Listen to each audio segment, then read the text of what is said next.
بسم اللہ الرحمن الرحیم۔ السلام علیکم ورحمۃ اللہ وبرکاتہ۔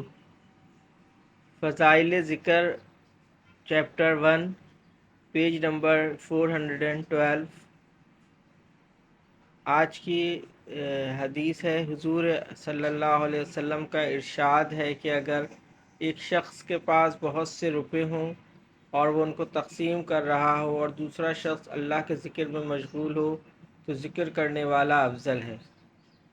فائدے میں حضرت فرماتے ہیں، یعنی اللہ کے راستے میں خرچ کرنا کتنی ہی بڑی چیز کیوں نہ ہو، لیکن اللہ کی یاد اس کے مقابلے میں بھی افضل ہے، اور پھر کس قدر خوش نصیب ہیں وہ مالدار اللہ کے راستے میں خرچ کرنے والے جن کو اللہ کے ذکر کی بھی توفیق نصیب ہو جائے۔ ایک حدیث میں ہے کہ اللہ تعالیٰ شانہ کی طرف سے بھی روزانہ بندوں پر صدقہ ہوتا رہتا ہے، اور ہر شخص کو اس کی حیثیت کے موافق کچھ نہ کچھ عطا ہوتا رہتا ہے روزانہ، لیکن کوئی عطا اس سے بڑھ کر نہیں کہ اس کو اللہ کے ذکر کی توفیق نصیب ہو جائے۔ جو لوگ کاروبار میں مشغول رہتے ہیں، تجارت، زراعت، ملازمت میں گھرے رہتے ہیں، اگر تھوڑا بہت وقت اللہ کی یاد کے لیے اپنے اوقات میں سے نکال لیں تو کیسی مفت کی کمائی ہے۔ دن رات کے 24 گھنٹوں میں دو چار گھنٹے اس کام کے لیے نکال لینا کون سی مشکل بات ہے۔ آخر فضولیات، لغویات میں بہت سا وقت خرچ ہوتا ہے، اس کارآمد چیز کے واسطے وقت نکالنا کیا دشوار ہے۔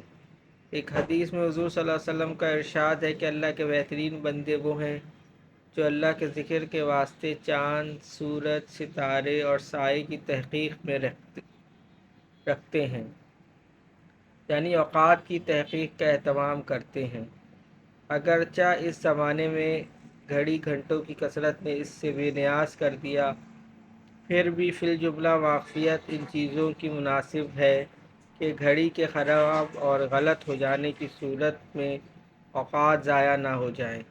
اور ایک حدیث میں آیا ہے کہ زمین کے جس حصے پر اللہ کا ذکر کیا جائے وہ حصہ نیچے 7 زمینوں تک دوسرے حصوں پر فخر کرتا ہے۔ اللہم صلی علی محمد وعلی آل محمد۔ اللہم اعنی علی ذکرک و شکرک و حسن عبادتک۔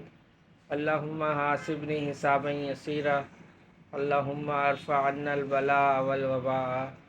رب ارحمہما کما ربیانی صغیرا۔ اللہم اغفر لی ذنبی ویسر لی امری وبارک لی فی رزقی۔ اللہم لا تحرمنا اجرہا ولا تفتنا بعدہا۔ سبحان ربک رب العزت عما یصفون وسلام علی المرسلین والحمد للہ رب العالمین۔ آمین برحمتک یا ارحم الراحمین۔